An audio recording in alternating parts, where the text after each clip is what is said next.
సికింద్రాబాద్ జోన్లో greater Hyderabad municipal corporation ఆధ్వర్యంలో summer camp కార్యక్రమాలు అంబర్పేట్ ప్లే గ్రౌండ్లో ప్రారంభమయ్యాయి. ఈ కార్యక్రమానికి ఎంపీ అనిల్ కుమార్ యాదవ్, అంబర్పేట్ ఎమ్మెల్యే కాలేరు వెంకటేష్, ఎమ్మెల్సీ బల్మూరి వెంకట్, మాజీ రాజ్యసభ సభ్యుడు వి హనుమంతరావు హాజరై జెండా ఊపి క్యాంపును ప్రారంభించారు. ఈ సందర్భంగా వి హనుమంతరావు మాట్లాడుతూ ఉచిత వేసవి శిబిరాలను విద్యార్థులు సద్వినియోగం చేసుకోవాలని సూచించారు. రాష్ట్రంలో క్రీడలకు ప్రాధాన్యత పెరిగిందని, ముఖ్యమంత్రి రేవంత్ రెడ్డి క్రీడాకారులను ప్రోత్సహిస్తున్నారని తెలిపారు. అలాగే కోచ్ల జీతాలను పెంచాలని ప్రభుత్వాన్ని కోరారు. ఈ సమ్మర్ క్యాంప్ ద్వారా విద్యార్థులు క్రీడల్లో ప్రతిభను అభివృద్ధి చేసుకోవాలని ఆకాంక్షించారు.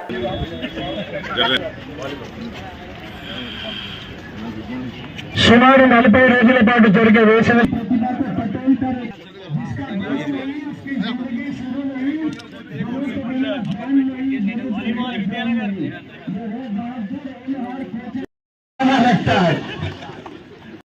చిన్నారి పాపల్లో దాగి ఉన్న ప్రతిభ నైపుణ్యాన్ని వెలికితీసి వారి జీవితాల్లో వెలుగును ప్రకాశింపచేస్తున్న మా కోచెస్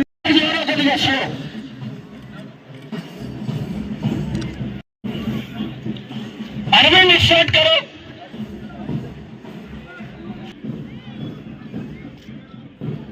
रन सफरान साहस और बलिदान का ये संदेश देते हुए सफरान कलर शांति सत्यानिकी प्रतीक आत्मपच्च विश्वासन शौर्यानिकी सस्यशालनानिकी सूचिका अंदिस्तू ये पंच मार्च पास दल हमारे प्रणामी मंच की ओर से आगे बढ़ते हुए उसके बिल्कुल पीछे अरविंद छोड़ो।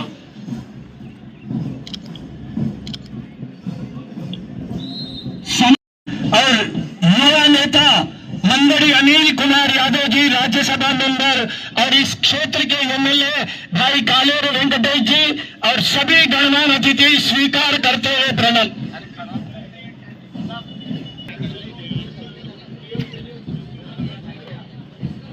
ये हटा बाबू, इधर हटो। खिलाड़ियों ने हमारे जीएचएमसी समर कैंप में अपना योगदान दिया है। ये सागर गांधीनगर शटल बैडमिंटन के कोच है। फुटबॉल सैयद जावेद भाई अंबरपेट, रवि कुमार अंबरपेट, मनोहर अंबरपेट, आप सबका बहुत बहुत अभिनंदन है। जावेद भाई आपका फुटबॉल में बहुत बड़ा योगदान है। कुमार वी सतीश मुशीराबाद, वेंकटेश गौड़ अंबरपेट, अंजनेलो गांधीनगर, अरविंद गौड़ और विजय कुमार गौड़ जी का बहुत बहुत अभिनंदन करते हैं। सदगुरु और इनके सुपुत्र राकेश इंटरनेशनल डेलीगेट खिलाड़ी राकेश बुलंद हौसले वाले को कोई हरा नहीं सकता। कफन बांधकर चलने वाले राजकुमार ब्लैक बेल्ट होल्डर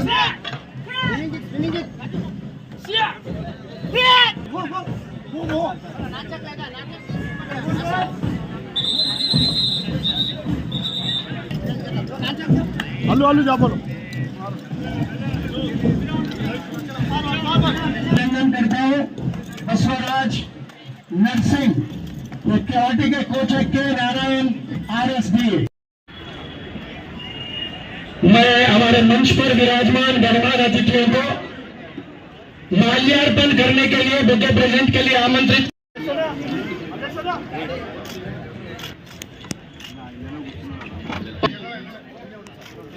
नेता रोहित जी, जावेद भाई जी को 14 కోట్లు అన్నాడు. నేనన్నా తప్పనిసరిగా ఇప్పిస్తా. సోనియా గాంధీ చెప్తాడు మా గవర్నమెంట్ ఉండే తీసుకుపోయి చెప్పాను. తర్వాత వాళ్ళు కొంత నడిమిట్ల उधर देखो बेटे या अंदर चलो God bless you. Swimming coach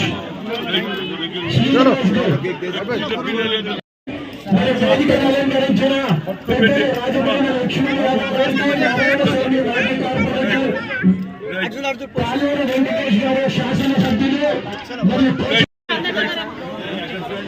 పిల్లలందరికీ వాటర్ డైస్ రైట్ సైడ్ లెఫ్ట్ సైడ్ లో ఉంది. Sampoorna centre karate Sampoorna centre third place. కొత్తగా నేర్చుకున్నటువంటి స్పోర్ట్స్ పిల్లలకు ఒక అవకాశం. ఎందుకంటే స్కూల్ ఉన్నాయి, కాలేజీలు ఉన్నాయి. ఈ నెల 2 నెలలు 1 మంత్ పిల్లలు ఆడుకుంటే వారికి ఫ్యూచర్ లో ఆడుకోవాలనే ఆలోచన చేస్తున్నారు. నేను ఇప్పుడు చూసినటువంటి డిసిప్లిన్ చూస్తే అన్నిటికంటే ప్రాధాన్యత కరాటే. ఎవరు చూడు ఇంత చిన్న పిల్ల కూడా తిప్పుతా ఉన్నది ఇట్లా. అంటే సెల్ఫ్ ని కాపాడుకోవడానికి ఎవరైనా మనం ఇలా చేస్తే వాటిని ఏ విధంగా అడ్డుపడాలనేది వీళ్ళందరి ఆలోచన. ఇకపోతే నేను గవర్నమెంట్ నుంచి ఒక రిక్వెస్ట్ చేస్తున్న దివాకర్ గారు, ఇక్కడ ఉన్నటువంటి ఎంపీ గాని ఎమ్మెల్సీ గాని ముఖ్యమంత్రి నోటీస్ కు తేవాలి. ఎందుకంటే ఆయన మొట్టమొదటిసారిగా ఈ రాష్ట్రానికి ముఖ్యమంత్రి అయిన వెంటనే స్పోర్ట్స్ సిటీ చేస్తాడని యావత్ భారతదేశంలో ఎవరు చేయలేదు. అది ఎక్కువగా నేషనల్ లెవెల్లో పటియాలలో ఉన్నది. ఆ పటియాల తర్వాత మన తెలంగాణలో ఫస్ట్ స్పోర్ట్స్ సిటీ అంటే ఆయనకు స్పోర్ట్స్ ఇంట్రెస్ట్. అందుకు ఫుట్బాల్ కూడా ఉప స్టేడియంలో రాజీవ్ గాంధీ ఆయన ఆడడం జరిగింది. అప్పటి నుంచి ఆయన ఇంకో ఆలోచన చేశాడు, చిన్నపిల్లలు కూడా ఆడాలి నేర్చుకోవాలని మన్మన్ కూడా తీసుకొని వచ్చిండు. మన్మన్ తోటి కూడా ఫుట్బాల్ ఆడిపించిండు. అంటే that is the interest of the common people. అరే నేను కూడా ఆడిపించాలని తల్లిదండ్రులకు ఆలోచన వస్తుంది అనేది నా ఉద్దేశం. ఇకపోతే ఇవాళ చూసిన ఎన్ని డిసిప్లిన్ చూసినా boxing, carrom, chess, cricket, football, gymnastic చెప్తున్నా అన్ని బాగున్నాయి. కానీ మా కోచెస్ కు అంతమంది సరిపోయేటోళ్ళు పిల్లలను పంపించారు. కానీ అంతమంది కోచెస్ అయితే నాకు కనిపించలేదు. వాలీబాల్ ఎక్కువ కనిపించారు, కరాటేలో కనిపించారు. ఇక మీ దగ్గర కోచెస్ ఉన్నారో లేదో నాకు తెలియదు. దానికి కారణం ఏంటంటే మీ తప్పేం కాదు. ఇవాళ నేను ముఖ్యమంత్రి గారికి అదేవిధంగా స్పోర్ట్స్ చైర్మన్ అయినటువంటి మా రెడ్డి గారు ఎవరైతున్నారో శివసేన రెడ్డి గారికి నా రిక్వెస్ట్ ఏంటంటే కోచెస్ కు జీతం ఎక్కువ పెంచాలి. తక్కువ జీతం పెంచేస్తారా పొద్దున్నే రావాలి, భార్య పిల్లలు ఉంటారో వాళ్ళని చూసుకోవాలి, మళ్ళీ ఇంటికి రావాలి. కనుక కొందరు వస్తున్నారు, కొందరు వస్తలేరు. నాకు అది కూడా తెలుసు. మాకు అన్ని చెప్పినా కోచెస్ వస్తలేడు అంటున్నాడు. కనుక కలిగి చెప్పి నేను ఇంటికి వచ్చేసిన అంటారు పిల్లలు. కనుక కోచెస్ కు రావాలి.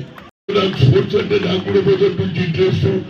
కానీ ఎవరైతే స్పోర్ట్స్ వల్ల కూడా కొన్ని సంవత్సరాలు పనిచేసి ఆటలాడి తినతందుకు కూడా తిండి లేదు వాళ్ళకు కూడా చూడాలి ముఖ్యమంత్రి గారు. ఎందుకంటే ఎంకరేజ్మెంట్ వాళ్ళ టైంలో ఆడిండు.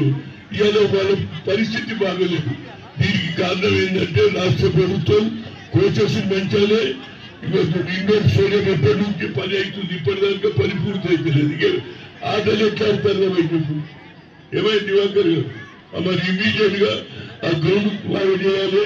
ఇక్కడే కాదు, సికింద్రాబాద్ డివిజన్ లో ఎక్కడెక్కడైతే ఆపర్చునిటీ ఉందో, సిటీలో ఎక్కడెక్కడ ఆపర్చునిటీ ఉందో దాని దృష్టికి రండి.